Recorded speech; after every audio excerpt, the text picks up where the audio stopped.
Sous un ciel d'ardoise, la grange se dressait comme un gardien silencieux des secrets. Théo, 19 ans, sentit son cœur battre à tout rompre alors qu'Adrien, l'ami de son père, l'entraînait à l'intérieur, son regard lourd d'une promesse qu'il n'osait nommer. Ce n'était pas la première fois que leurs chemins se croisaient, mais ce soir-là, dans l'ombre des poutres anciennes, tout allait changer. Théo marchait à pas prudents sur le sentier de gravier, le vent frais de la Normandie caressant son visage.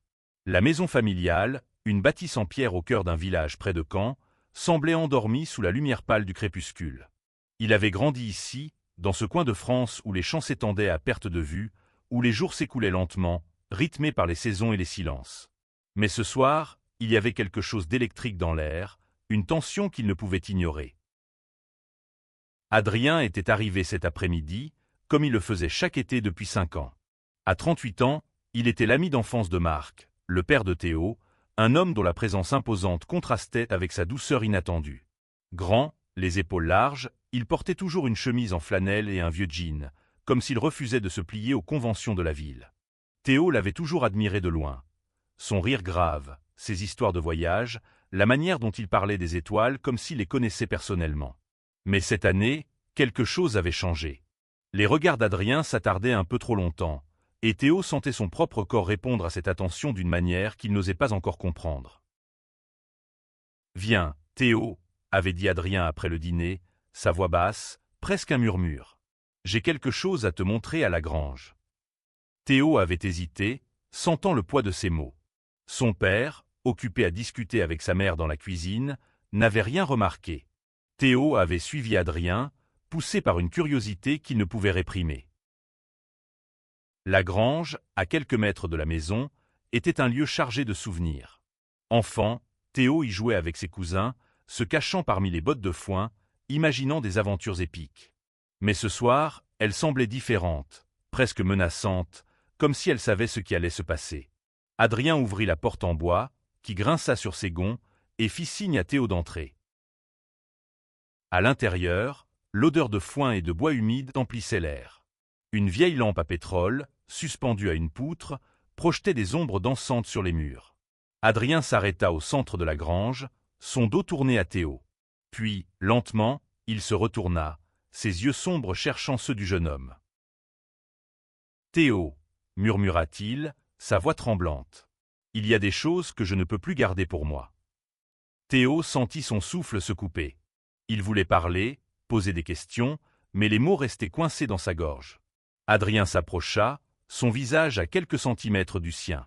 Et puis, dans un geste aussi soudain qu'inévitable, il posa une main sur la joue de Théo, son pouce caressant doucement sa peau.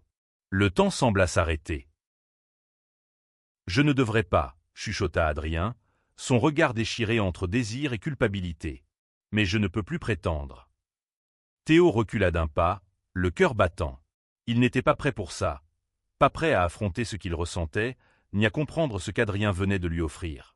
Sans un mot, il tourna les talons et s'enfuit dans la nuit, laissant la grange et ses secrets derrière lui. Les jours qui suivirent furent un tourbillon de confusion.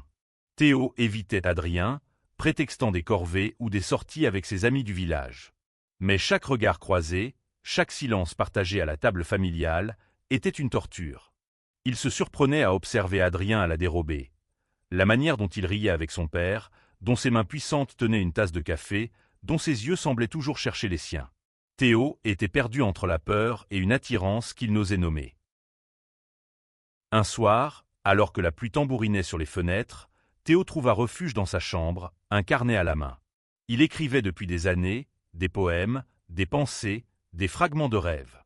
Ce soir-là, ses mots prirent une nouvelle forme, plus brute, plus honnête.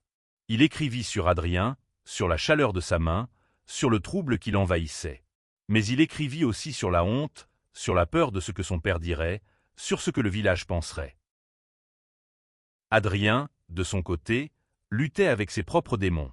Il avait toujours su qu'il était différent, même adolescent, lorsqu'il passait des étés avec Marc dans ce même village. À l'époque, il avait enfoui ses sentiments, se convainquant qu'il pouvait vivre une vie normale. Il s'était marié, avait divorcé, avait voyagé pour fuir ses vérités. Mais revoir Théo, année après année, avait réveillé quelque chose en lui. Théo, avec sa curiosité débordante, son sourire timide, sa façon de poser des questions sur le monde, était devenue une obsession qu'Adrien ne pouvait plus ignorer. Un après-midi, alors que Marc était parti en ville, Adrien trouva Théo seul dans le jardin, occupé à tailler les rosiers de sa mère. Il s'approcha, hésitant. « Théo, il faut qu'on parle, » dit-il, sa voix ferme mais douce. Théo se raidit, laissant tomber son sécateur. « Il n'y a rien à dire, » répondit-il, évitant son regard. « Tu sais que ce n'est pas vrai, » insista Adrien. Il fit un pas vers lui, mais Théo recula. « Tu es l'ami de mon père, » dit Théo, sa voix tremblante. « Tu ne peux pas, on ne peut pas. » Adrien baissa les yeux, blessé mais résolu. « Je ne te forcerai à rien, Théo. Mais je ne peux pas faire comme si rien ne s'était passé. Pas après ce que j'ai vu dans tes yeux, là-bas, dans la grange. » Théo sentit une chaleur monter en lui, un mélange de colère et de désir. Il voulait crier, fuir, mais il resta là, figé, tandis qu'Adrien s'éloignait sous la pluie qui commençait à tomber. Les semaines passèrent, et l'été touchait à sa fin. Théo savait qu'Adrien partirait bientôt, comme chaque année, pour retourner à sa vie à Paris. Cette pensée le terrifiait autant qu'elle le soulageait. Il avait commencé à faire des recherches en ligne, lisant des forums, des témoignages d'hommes comme lui, des histoires d'amour interdits, de luttes intérieures, de courage.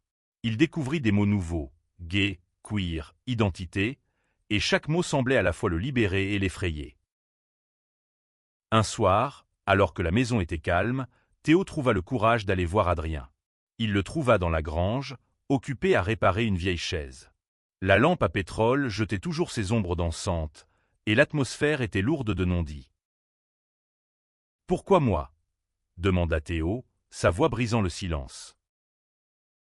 Adrien posa son marteau et se tourna vers lui. « Parce que tu es toi, Théo.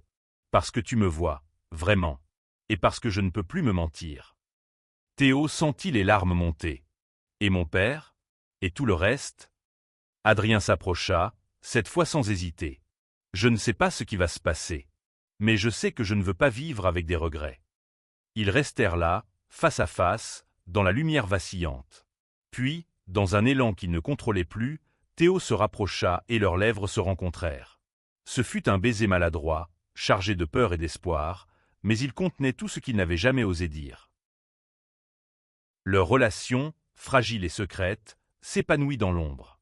Ils se retrouvaient dans la grange, dans les champs, loin des regards indiscrets. Chaque moment volé était une explosion de sentiments, rires, confessions, caresses timides. Mais le poids de la réalité ne tarda pas à les rattraper. Marc, le père de Théo, commença à remarquer les absences de son fils, ses silences, ses regards absents. Un soir, il confronta Théo dans la cuisine. « Qu'est-ce qui se passe, Théo ? Tu n'es plus le même. » Théo, pris de panique, murmura une excuse et s'enfuit dans sa chambre. Mais Marc n'était pas dupe. Il avait vu la manière dont Adrien regardait son fils, les silences tendus entre eux. Une nuit, il suivit Théo jusqu'à la grange et découvrit la vérité. La confrontation fut brutale. Marc, déchiré entre la colère et la douleur, accusa Adrien de trahison. « Tu étais mon ami !» cria-t-il, les poings serrés. Théo, en larmes, tenta de s'interposer, mais les mots de son père le brisèrent. « Tu n'es pas mon fils. Pas comme ça. » Incapable de supporter le rejet de son père, Théo quitta la maison. Il prit un sac, quelques affaires, et partit pour Paris, espérant trouver refuge dans l'anonymat de la ville. Adrien, rongé par la culpabilité, tenta de le retrouver, mais Théo avait coupé tout contact. À Paris, Théo découvrit un autre monde. Il rencontra des gens comme lui, des âmes en quête d'identité, d'amour, de liberté. Il trouva un petit boulot dans un café, loua une chambre minuscule et commença à écrire de nouveau, mettant sur papier sa douleur, ses espoirs, sa colère. Mais Adrien lui manquait, et la blessure laissée par son père refusait de guérir. Pendant ce temps, Adrien luttait pour se pardonner. Il écrivit des lettres à Théo, qu'il n'envoya jamais, et parla à Marc, tentant de lui faire comprendre que l'amour, sous toutes ses formes, méritait le respect. Marc, déchiré, commença à remettre en question ses propres préjugés, influencé par les souvenirs de son amitié avec Adrien et l'amour qu'il portait à son fils. Un an plus tard, Théo reçut une lettre de son père. Les mots étaient simples, maladroits, mais sincères. Marc s'excusait, avouant qu'il avait eu tort, qu'il voulait comprendre, qu'il voulait retrouver son fils. Théo, hésitant, accepta de rentrer au village pour une dernière conversation. Lorsqu'il arriva, il trouva Adrien dans la grange, comme un écho de ce premier soir. Ils parlèrent, pleurèrent, rirent. Adrien lui avoua qu'il n'avait jamais cessé de l'aimer, mais qu'il voulait que Théo soit libre de choisir sa propre voie. La rencontre avec Marc fut difficile, mais libératrice. Il n'y avait pas de promesse grandiose, pas de réconciliation parfaite, mais un pas vers la compréhension. Marc tendit la main à son fils, et Théo, après un instant d'hésitation, la serra. Théo choisit de rester à Paris, mais il revenait souvent au village. Sa relation avec Adrien évolua, devenant plus forte, plus honnête, mais ils prirent leur temps, apprenant à naviguer dans un monde qui n'était pas toujours prêt à les accepter. Théo continua d'écrire, publiant un recueil de poèmes qui trouva un écho chez ceux qui, comme lui, cherchaient leur place. Un soir d'été, sous les étoiles de Normandie, Théo et Adrien s'assirent dans l'herbe, près de la grange. « On a survécu », murmura Théo, un sourire dans la voix. Adrien lui prit la main. « Non, on a vécu. » Et dans ce moment, sous le ciel immense, ils comprirent que l'amour, malgré ses luttes, était une lumière qui ne s'éteignait jamais.